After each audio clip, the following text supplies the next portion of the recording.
Lundi 2 septembre 2024, mesdames, messieurs, bonsoir. Bienvenue dans ce journal sur Esaïe Télévision. Le sommet, lors d'une sortie médiatique ce dimanche 1er décembre 2024, le porte-parole du gouvernement Wilfried Nankou-Mbedi a réaffirmé l'engagement du gouvernement à soutenir l'audit du fichier électoral demandé par l'opposition malgré les réticences de certains partis de la mouvance présidentielle. On en parle dans cette édition. Le mouvement pour la relève fondé le 26 octobre 2010 et dirigé par Moïse Kérékou a cessé d'exister depuis le samedi 30 novembre 2024 lors d'une assemblée générale tenue à Porte-Nouveau. Le parti a été dissous pour laisser place à un nouveau parti dénommé les Patriotes. Plus de détails dans ce journal. Hors de nos frontières au Sénégal, élu député lors des législatives anticipées du 17 novembre dernier, le Premier ministre sénégalais Ousmane Sonko a déclaré ce lundi qu'il n'ira pas occuper son poste de député à l'Assemblée nationale et a préféré son rôle à la primature. Plus de détails dans un instant.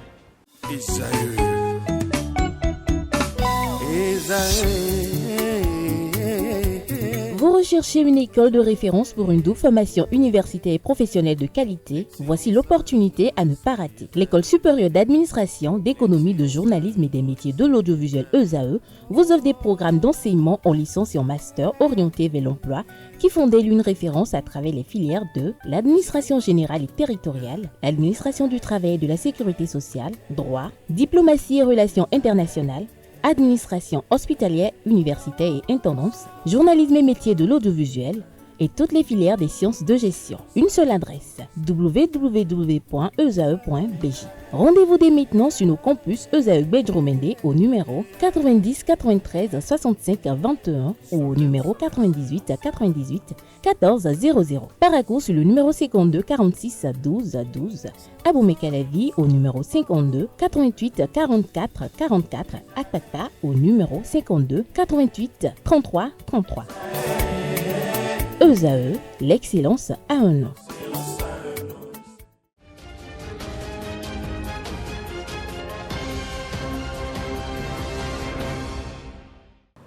Bonsoir à tous, bienvenue dans cette édition. Si vous nous rejoignez, les chargements de pétrole brut nigérien s'enchaînent sur la plateforme pétrolière de Semekpodi. La station terminale de Semekpodi a accueilli le 7e navire citerne ce lundi. Après chargement du brut nigérien, le tanker naviguant sous le pavillon Matelet a pris le large vers 4 h du matin en direction de la Malaisie. Pour rappel, le premier chargement du pétrole brut nigérien dans les eaux béninoises à partir du pipeline Niger-Bénin à Semekpodi a eu lieu le 19 mai 2024.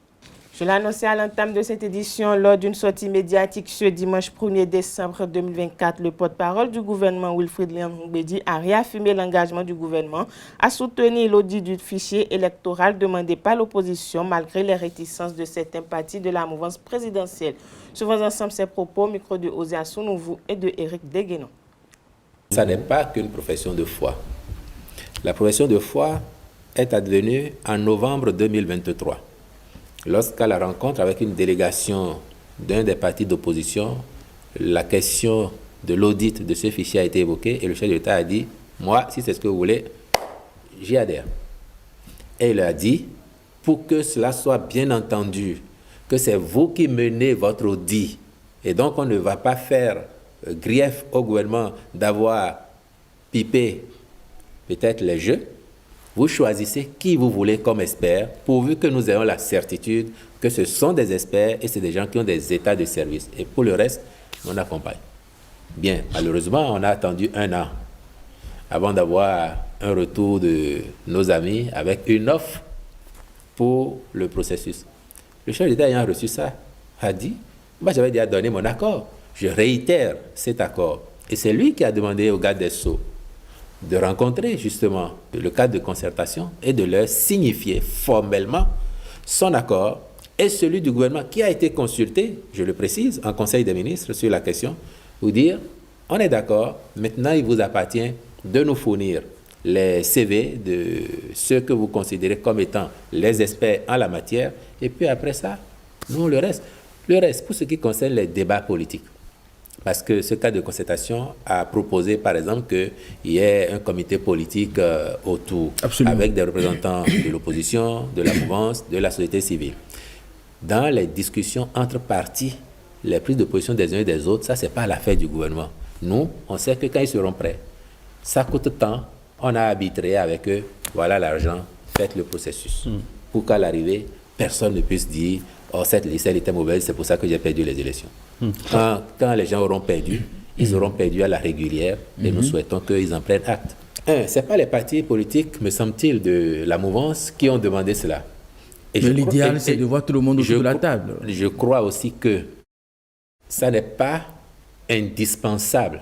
Si ces partis n'ont pas de grief contre ce qui est fait, et au thème de la loi, moi j'ai lu le communiqué de l'UPR, argumenté en droit et en logique, qui explique pourquoi ce parti ne s'associe pas à la démarche.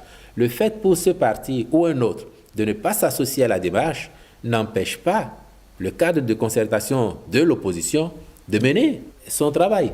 Et le gouvernement est prêt à cela. Ce n'est pas parce qu'un parti qui soutient le pouvoir dit « je ne me sens pas concerné par ce sujet » que le gouvernement va tirer prétexte de cela pour dire « je n'accompagne plus ceux qui ont demandé à le faire ». Donc le gouvernement, je vous réitère, la disponibilité du gouvernement et le chef de l'État a instruit formellement pour que, une fois qu'ils ont balisé le terrain avec le garde des Sceaux, les moyens qui doivent être mis à leur disposition soient mis à leur disposition. Parlons toujours du fichier électoral invité sur SAE Télévision ce dimanche 1er décembre 2024. Irénée Josias Agossa, membre de l'Union progressiste Le Renouveau, s'est prononcée sur plusieurs sujets d'actualité, dont la demande d'audit du fichier électoral formulée par le cadre de concertation des partis de l'opposition. À ce sujet, Irénée Josias Agossa a affirmé qu'il n'existe plus de fichier électoral, mais une liste électorale informatisée. Il n'existe pas à l'heure actuelle, a-t-il précisé. Selon lui, la demande est donc irréalisable car on ne peut pas auditer ce qui n'existe pas. Suivons ensemble son argumentaire au micro de Abdelkader Assirou, Billy Gaël Aïbi. D'abord, il faut dire que la notion de fichier électoral n'existe plus. Avec l'évolution de la loi, il n'y a plus de fichier électoral au Bénin. Il y a la liste électorale informatisée. Donc, nous avons évolué dans le processus. Donc, nous n'avons pas un fichier électoral. Nous avons une liste électorale informatisée et qui est gérée par l'ANIP. Et ceux qui, aujourd'hui, se retrouvent dans l'opposition et qui veulent auditer le fichier, donc ils ont certainement mal utilisé le mot, donc ils peuvent dire qu'ils veulent auditer peut-être la liste électorale informatisée. Et si on veut parler de liste électorale informatisée, il n'y a aucune liste électorale informatisée à l'heure où nous parlons. C'est aussi simple. Donc, on ne peut pas auditer ce qui n'existe pas. Et mieux, si je vais dans le passé, les mêmes avant 2023 ont été déjà à l'ANIP pour aller vérifier la fiabilité du processus. Il y avait le vice-président Éric Woundété, il y avait Jean-Baptiste Elias qui était à la tête du comité et qui représentait la société civile, où ils ont été déjà contrôler, vérifier la fiabilité du processus qui conduit à l'établissement de la liste électorale. C'est-à-dire que de la liste électorale informatisée, la LEI. Donc, ils n'ont pas dit quelque chose, ils n'ont pas vu quelque chose de mauvais. C'est le même processus qui continue. C'est le même processus. Donc, il n'y a pas de refus au niveau du parti UP Le Renouveau, ni au niveau du BR. Le BR et UP Le Renouveau se sont mis seulement dans la logique de la légalité républicaine, en se fondant sur les lois actuelles. Donc, techniquement, on ne peut pas dire aujourd'hui qu'on peut faire l'audit d'une liste, d'un fichier électoral. Non. Le fichier, entre-temps, tout ça est terminé. Donc, ce qui est important et qu'il faut comprendre dans ce processus, avant que je nous laisse la parole, c'est quoi? C'est que c'est la NIP qui gère tout aujourd'hui. Il y a plusieurs compartiments de la gestion de notre vie au niveau de la NIP, au niveau des actes de naissance, de tout ce qui a comme aujourd'hui la facilité d'obtention des casiers judiciaires, c'est au niveau de la NIP. Donc, le fichier électoral, ce qu'ils veulent, en fait, si nous allons parler de fichier, c'est en fait, c'est l'état civil national de ceux qui ont 18 ans et plus. C'est l'ANIP qui extrait cela et qui met en place pour qu'on aboutisse à la liste électorale informatisée. Donc, ils ont constaté ça en 2023. En 2023. Et presque les mêmes personnes. Donc, on ne sait pas ce qu'ils veulent aujourd'hui. Non, les inquiétudes, on peut en avoir. Mais il faut rester dans la logique de la loi. S'il y a eu modification au niveau des hommes qui gèrent l'ANIP, ça ne veut pas dire que la procédure a changé. Ça veut dire qu'il y a des procédures. Et au niveau de l'ANIP, vous avez aussi des procédures qui, en fait, font en sorte que vous ne pouvez pas commettre les mêmes erreurs. C'est-à-dire il y a des évaluations. Quand vous avez des process, vous avez des niveaux d'évaluation qui permettent de savoir si l'ensemble fonctionne. Ça, là, c'est interne à toute forme de process. Donc, ça existe au niveau de l'ANIP. Le problème qu'ils ont, vous ne le constatez pas.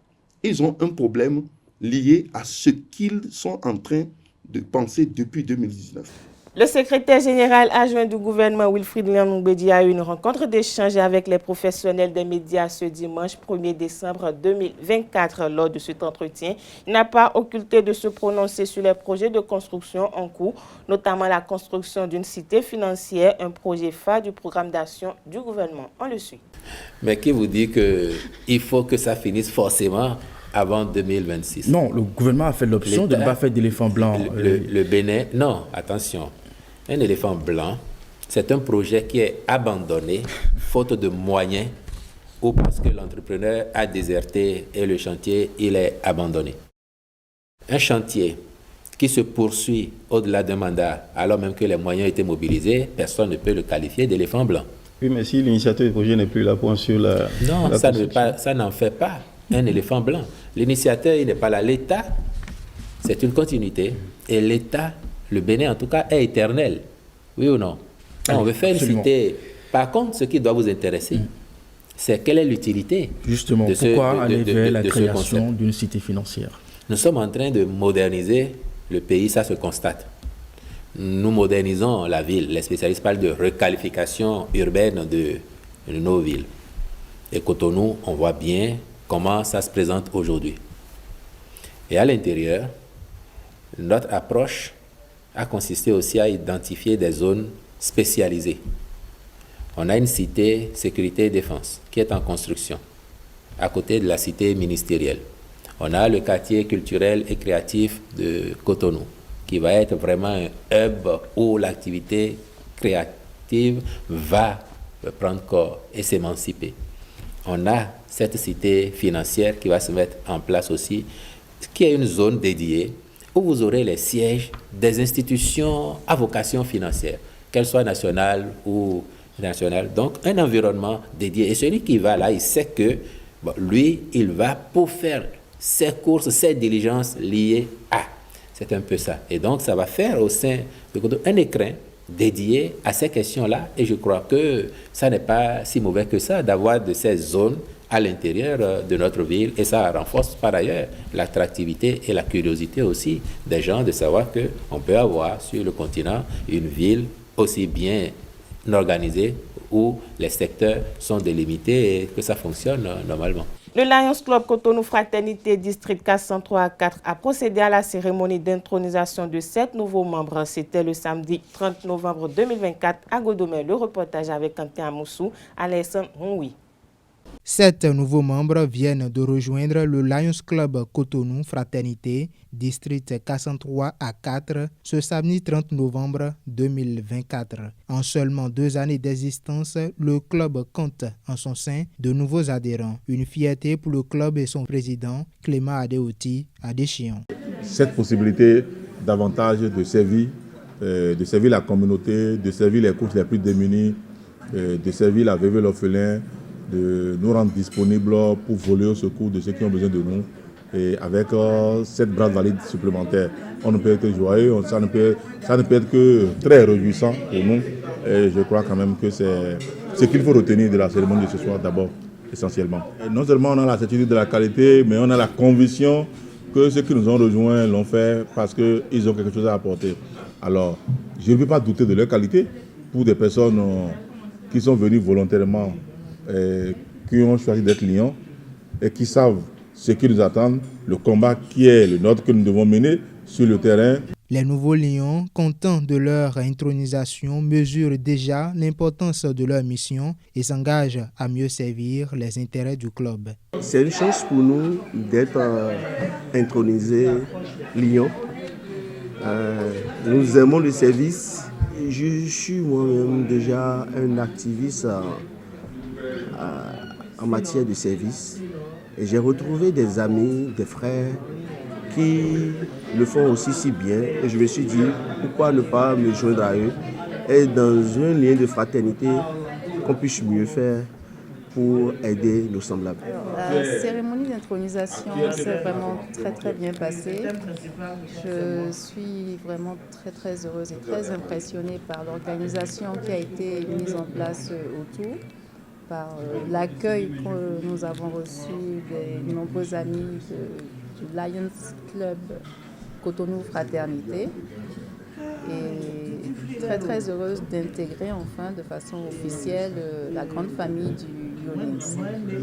Aujourd'hui, je me sens totalement prête pour engager ce nouveau défi, ce nouveau challenge, parce qu'avant tout, nous sommes là pour être au service des autres. 7 nouveaux adhérents, 7 nouvelles possibilités de mieux servir la communauté et les couches les plus démunies. Lions Club Cotonou Fraternité, district 403 à 4, vient de s'agrandir à nouveau. Les travaux de construction du pôle commercial du stade général Mathieu Kérékou et la restructuration du palais des sports évoluent à grands pas. À ce propos, je vous invite à suivre cette capsule vidéo qui vous présente le 10 projets en cours dans la ville de Cotonou. Nous sommes sur le site du pôle commercial et de restructuration, le stade général Mathieu Kérékou. On a commencé les travaux depuis août 2022. Actuellement, nous sommes à un taux d'exécution de 68%. Et les travaux évoluent normalement.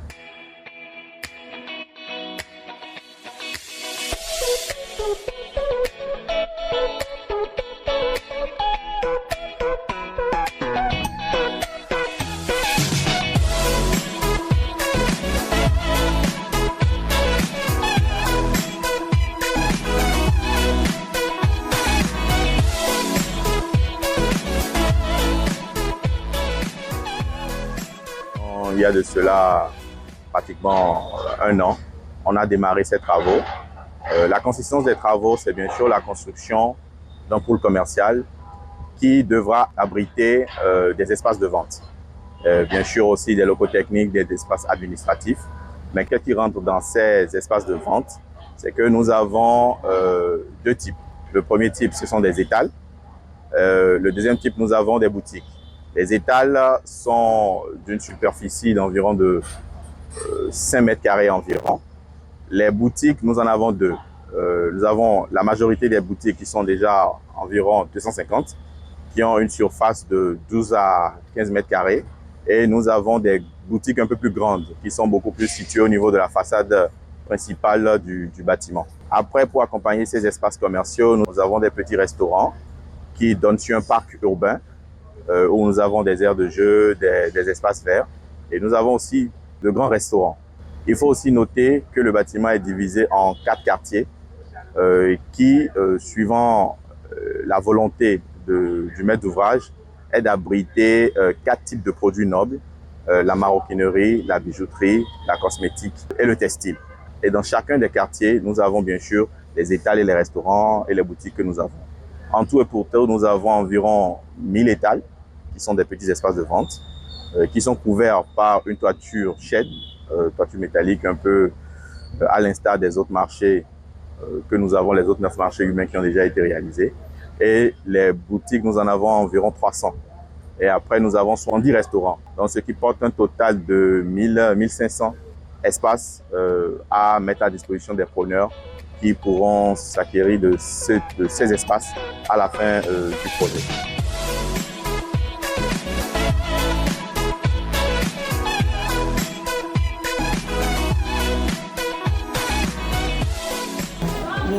Yoyo, nous d'agbe.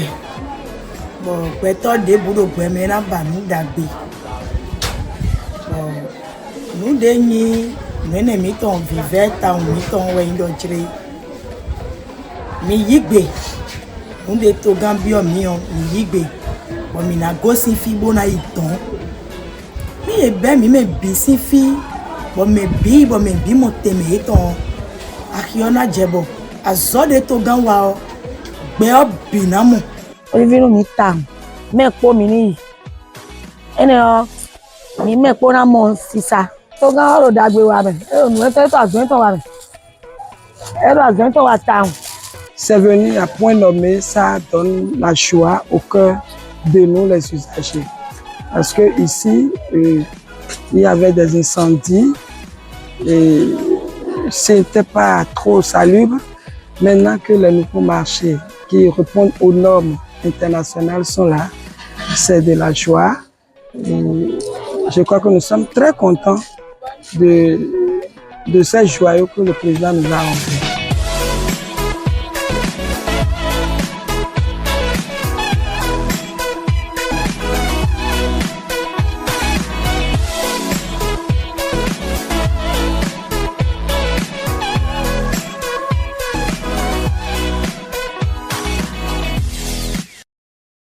Comme je l'annonçais au début de cette édition, le mouvement pour la relève, mouvement politique présidé par l'ancien ambassadeur plénipotentiaire Moïse Kérékou n'existe plus. Ce mouvement politique a été dissous le samedi 30 novembre 2024. Des cendres de ce mouvement est né un nouveau parti politique dénommé les Patriotes. La mutation du mouvement pour la relève en parti politique est une exigence du nouveau charte des partis politiques qui ne reconnaît point d'existence légale au mouvement politique. Le parti Les Patriotes en gestation vient s'ajouter ainsi aux partis politiques ayant déjà une existence légale dans le microsome politique béninois, dont l'Union progressiste, le Renouveau, le Bloc républicain et les démocrates. Canénois, dans cette édition, le colonel Lévi Stano Adam Rodé, commandant de l'École nationale supérieure des armées de Porto-Novo, est décédé ce dimanche 1er décembre 2024 des suites d'une maladie à l'hôpital Université internationale Mohamed VI de Rabat au Maroc. Le colonel Adam Rodé a été aussi commandant de l'École nationale des sous-officiers des forces armées de Ouidah. Le décès du colonel Adam Rodé constitue une grande perte, non seulement pour sa famille biologique, mais également pour les forces armées béninoises et la nation tout entière. Parlons religion à présent. Les fidèles de l'église du christianisme céleste, la parole guérissante de Dieu de Coinvier Centre ont célébré ce dimanche 1er décembre 2024 la 4e édition de la messe d'action de grâce. La célébration a démarré par une marche avant de chuter sur la paroisse située dans l'arrondissement de Togba dans la commune d'Abomey-Calavi. Le film de la cérémonie avec Kanté Amoussou, Anel Do. C'est dans cette ambiance que les fidèles de l'église du christianisme céleste de la parole guérissante de Dieu de Convier Centre ont rendu grâce à Dieu, une célébration qui revêt une importance cruciale.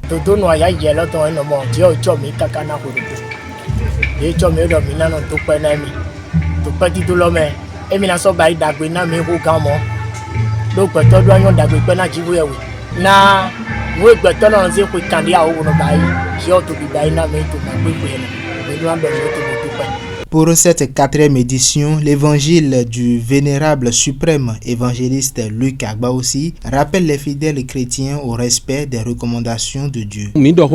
Josué dit, donc Josué est si maou, au segredo qu'on a monsé, pour des démons c'est, il va se rebattre nous quand on a Israël yopole, pour nous des maou donner ouais non d'or.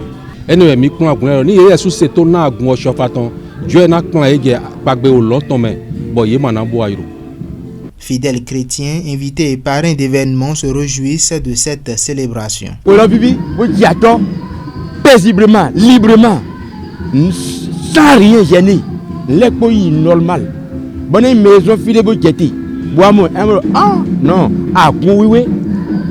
Et doit de finougo. C'est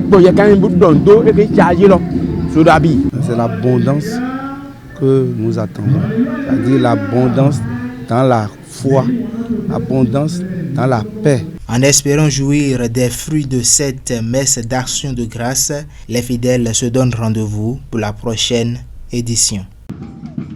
Société, dans cette édition à présent, le thème beau-fils désigne le fils d'un conjoint dont on est parent. Le beau-fils doit-il satisfaire tous les besoins de sa belle famille? À cette question, quelques citoyens béninois y répondent au micro de Francis Fahami. Ma belle famille est comme ma famille. Et si j'ai les moyens, je fais ce que je peux. Parce que tu ne pourras jamais tout faire. Même si tu fais tout là, tu n'as rien fait. Donc, tu fais ce que tu peux. Tu peux quoi? Ce que tu peux. Un gendre. Bon, je ne pense pas. À mon avis, je ne pense pas qu'il peut. Il peut donner sa contribution, il peut faire des apports quelquefois. Quelquefois, s'il le veut. Hein. Parce qu'il y a des gens qui ne vont pas vouloir donner quoi que ce soit pour leur belle famille. Un beau-fils. Est-ce que il a les noms, comme on dit. S'il a les noms, il peut subvenir aux besoins de sa belle famille. Mais s'il n'en a pas, il ne peut rien faire. Une fois que j'ai en charge votre fille que j'aime, sachez que j'ai aussi des besoins à la maison pour qu'elle soit à l'aise, pour que demain ne vous embête pas. Si tu es capable, tu fais. Si tu n'en as pas, c'est pas de problème. Mais aider, même si ce n'est pas ta belle famille, aider tes prochains là, faire de l'aumône, c'est ce que Dieu veut, non? Tu fais ça, tu vas récolter. Si tu ne récoltes pas, tes enfants vont récolter. Donc c'est ça. Il faut aider les gens. Ce n'est même pas affaire de belle famille. Or, belle famille encore, c'est nécessaire. Si tu as les moyens, il faut le faire. Parce que tu as marié leur fille, leur enfant. Tu peux aider demain, ils te seront reconnaissants. De nos jours maintenant, c'est un peu difficile. Hein? Donc, ce beau-fils-là, ça dit qu'il a ramassé fortune à quelque part. Sinon, je n'en crois pas. Si demain, on me dit que je dois faire ci pour la belle famille, souvent, hein, on va vers la fin de l'année. Et c'est vers la fin de l'année que ces problèmes-là surgissent dans les familles. Et voilà des bêtises. Moi, j'appelle ça des bêtises. S'il y en a, c'est normal d'y penser aux belles familles. Mais ce n'est pas une exigence.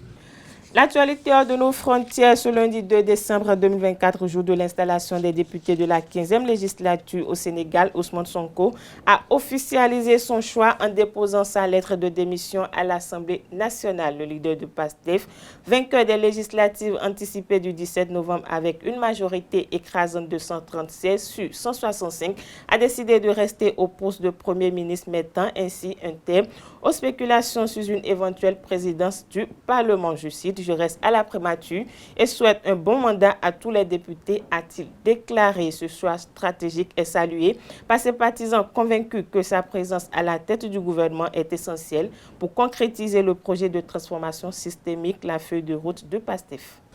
Du Sénégal, direction la France, après 7 jours et 6 nuits de débat au palais de Luxembourg sur le projet du budget de France pour 2025, les sénateurs qui soutiennent le gouvernement ont voté à 200 000 voix contre 15 la première partie dédiée aux recettes du pays. La séance a été perturbée par de nombreux incidents des 3 groupes de gauche, socialistes, écologistes, communistes, minoritaires, ayant décidé de manifester leur colère en désertant l'hémicycle et en boycottant les dernières heures de débat et le vote. Ils ont fustigé le choix du gouvernement et de la majorité sénatoriale. En effet, selon les estimations du gouvernement, le budget tel que modifié par le Sénat sans rectification aurait aggravé le solde budgétaire de 5,8 milliards d'euros, un impact jugé incompatible avec la recherche de 60 milliards d'euros d'économies fixées par l'exécutif. Sport dans cette édition pour boucler, Dadje FC a été l'hôte de Popo ce samedi 30 novembre 2024 dans le cadre de la 10e journée de la Ligue Pro saison 2024-2025. Au thème de la rencontre, les deux équipes se sont séparées sur la parité de 2 buts partout. Les deux entraîneurs se sont prononcés sur le contenu de la rencontre. Des propos recueillis par Nedo. Mes analyses sont très amères parce que déjà en première mi-temps on menait 2-0 et en deuxième mi-temps on s'est fait rattraper et par le score alors qu'on pensait faire le maximum en première mi-temps et ce qu'on n'a pas su peut-être respecter les consignes. On était dans l'euphorie, on pensait que le match était fini et bien il y avait un penalty, ça a donné des ailes à l'équipe adverse qui n'est pas aussi une petite équipe. Ils ont poussé, ils ont arraché l'égalisation. Donc tout n'est pas parfait au niveau des joueurs, même à notre niveau peut-être. On était aussi très nerveux dès le début de la partie, surtout que le staff adverse nous provoquait tout le temps. On devait rester encore plus concentré, plus professionnel. On n'a pas bien fait le jeu, ce qu'il fallait à ce niveau. On est tombé aussi dans les pièges et on s'est fait rattraper au score. Je pense qu'on n'a pas tout fait parfaitement. Je pense que nous avons fait le match que nous devrons faire. Vous savez, en première période, notre plan de travail, c'était de mettre Zurka, certes dans une position qu'il n'avait pas l'habitude de jouer, c'est-à-dire comme excentré, parce que le match passé, il nous a beaucoup aidé sur le plan offensif. Et aussi, on savait que l'équipe adverse, c'est une équipe qui essaye de sortir le ballon depuis derrière. Donc, nous avons besoin des hommes costauds devant pour les presser. On les a pressés. Et on a joué notre jeu, malheureusement, sur 2 faits de jeu, et ils arrivent à nous mener à 2-0. En deuxième période, l'option qu'on avait prise en première période n'est plus factible, donc on devrait changer les donnes. Changer les donnes, c'est quoi? C'est mettre Zulka dans sa position naturelle et mettre des joueurs offensifs, ce qu'on a fait. Quand on avait vu qu'il y avait encore d'options de revenir au match, on a fait sortir Hassan, qui était un peu épuisé, pour mettre encore un intérieur à sa place. À un certain moment même, on a débuté la deuxième période en du 4-4-2 pour remonter. Je pense même, si ce n'était pas ce fait de jeu que l'arbitre nous expulse Bouladi à un moment où nous dominons le match, je pense que ce serait du 3-2 ou bien du 4-2 en faveur de notre propos. Mais tout compte fait, on a pu gérer ces 15 dernières minutes en effort numérique et pour venir de loin et sortir ce point dans un match où vraiment on nous avait donné tous morts contre le leader. Donc pour vous dire que c'est un point où on ne va pas cracher. Le ridicule, c'était de perdre ici, chez nous, devant le leader, 2-0 ou 3-0. Les gosses l'ont bien compris, le discours était bien compris à la mi-temps. Donc je pense qu'il faut féliciter les joueurs et surtout aussi être content de la présence aujourd'hui de notre président qui nous a donné beaucoup de force. Parlons toujours de la 10e journée de la Ligue Pro saison 2024-2025. La rédaction sportive de ZAE Télévision a couvert 11 rencontres des 18 exécutées ce week-end. Dans cet élément proposé par Djessou Gogbenou, suivons ensemble autant pour moi le résumé de la 10e journée et les perspectives sur les rencontres à venir. 10e journée de la Ligue Pro au Bénin, de beaux jeux dans les pieds des différents joueurs. 11 matchs couverts par la rédaction sportive de ZAE Télévision. Dans le groupe A, déjà entre Dynamo et Boa, le score est resté vierge. C'est tout le contraire entre les Cavaliers et l'équipe dynamique qui a totalement manqué de dynamisme cette journée. Elle s'est inclinée 0 but contre 2 face à son adversaire.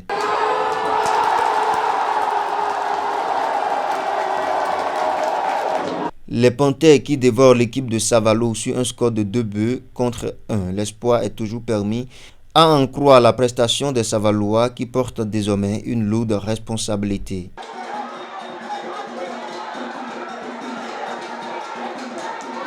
Entre Damissa et Takounen, c'est Damissa qui a damé le pion de son adversaire en inscrivant 2 buts contre 0.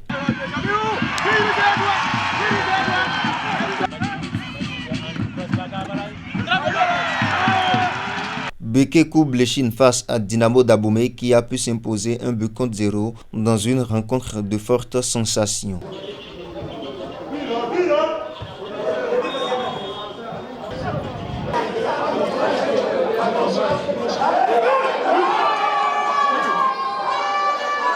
Dans le groupe B, Aspac domine sur une large victoire de 2 buts à 0 son vis-à-vis. La jeunesse sportive de Ouida a manqué de réalisme et repart avec désolation. Coton, une fois encore, perd la balance face à Ayema.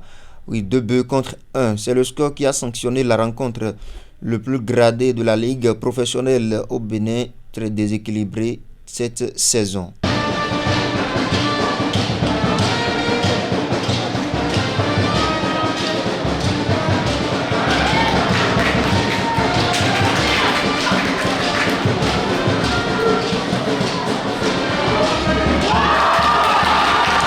Dadje contraint au partage avec l'Autopopo. Les Dragons et la jeunesse sportive de Pobé se quittent sur respect, un but partout. Même résultat entre les Requins qui n'ont pas pu concrétiser face aux étoiles filantes. Enfin, pour la Sobemap et l'AS Police, les deux équipes se quittent dos à dos sur un score de 1 but partout. Il a fallu attendre les dernières minutes du temps réglementaire pour que l'AS Police s'invite dans le filet de son adversaire avec une belle réalisation de coup de coin exécuté qui trahit la vigilance du gardien de but et se retrouve au fond.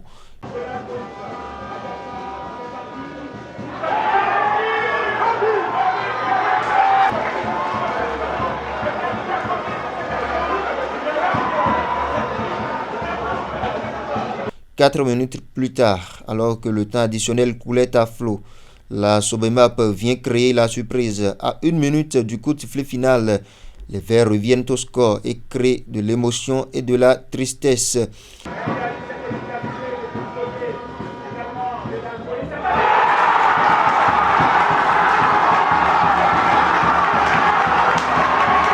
Fin de match, elles repartent toutes avec des points égaux.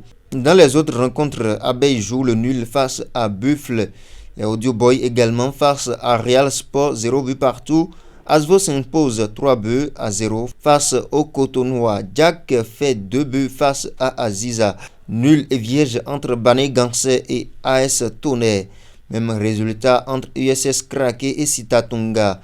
Le classement se présente comme suite. Groupe A, Dadje 23 points, Dynamo d'Abomey 20 points, Panther FC 19 points, USS Krake 19 points, Audio FC 16 points, Loto FC 15 points, Espoir de Savalou 14 points, Buffle 14 points également, Banigansé 13 points, Takounen 12 points, Damissa et AS Tonnerre 11 points partout, Abeille 10 points, Bois de Sinandé 9 points, également Dynamo de Parakou compte 9 points au compteur, BK FC 8 points, Dynamique FC 7 points et Real Sport compte dernier de la liste 4 points. Groupe B à présent, Aïma FC 20 points au compteur, Dragon FC 20 points également, AS Sobimap 18 points, JS de Pobé 18 points, Coton FC 15 points, AS Police 15 points également, USS Krake 14 points, Adjidja FC 14 points également,